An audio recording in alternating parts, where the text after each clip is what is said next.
Tobacco control programme અંતર્ગત આરોગ્ય વિભાગની કાર્યવાહી. કાંકરેજ અને ઓગળ તાલુકામાં આરોગ્ય વિભાગે દુકાનો, પાર્લર, લારી ગલ્લા સહિતની જગ્યાએ દંડ ફટકાર્યો. થરા અને શિહોરી બજારમાં 18 થી ઓછી વયના ઉંમરના વ્યક્તિઓને વેચાણ ન કરવા માટે સૂચિત બોર્ડ તેમજ દુકાનદારોને સૂચના આપી આરોગ્ય વિભાગે આપ્યું માર્ગદર્શન. આરોગ્ય વિભાગે શિહોરીમાં 44 પાર્લરો અને 34નો દંડ તો થરામાં 56 પાર્લરોને 4250નો દંડ ફટકાર્યો.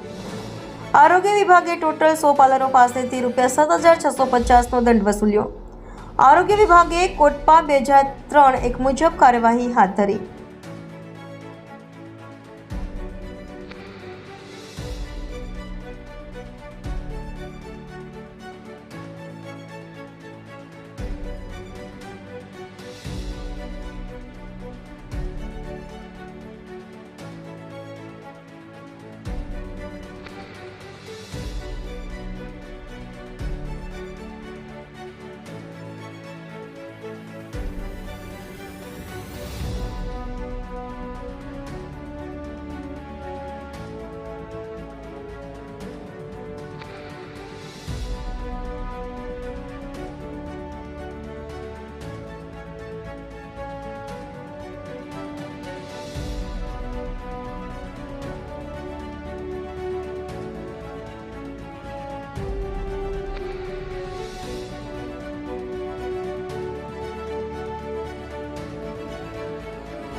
આજ રોજ માનનીય મુખ્ય જિલ્લા આરોગ્ય અધિકારી સાહેબ શ્રી બનાસકાંઠા તથા તાલુકા આરોગ્ય અધિકારી સાહેબ શ્રી કોકરેજના સૂચના અન્વયે આપણે આજે થરા નગરપાલિકા વિસ્તાર તથા શિહોરી ગ્રામ પંચાયત વિસ્તારમાં કોટપા એક્ટ 2003 અંતર્ગત એક સ્પેશિયલ ડ્રાઈવનું આયોજન કરેલું હતું, જેમાં શિહોરી ગ્રામ પંચાયત ખાતે આપણે 2 ટીમો અને થરા નગરપાલિકા વિસ્તારમાં 5 ટીમ એમ કુલ 7 ટીમો દ્વારા ડ્રાઈવનું આયોજન કરેલ હતું, જેમાં શિહોરી ખાતે 44 પાન પાર્લર તથા થરા નગરપાલિકા ખાતે 56 એમ કુલ 100 પાન પાર્લરો ખાતેથી અંદાજિત ₹7,650નો દંડ વસૂલવામાં આવેલો હતો.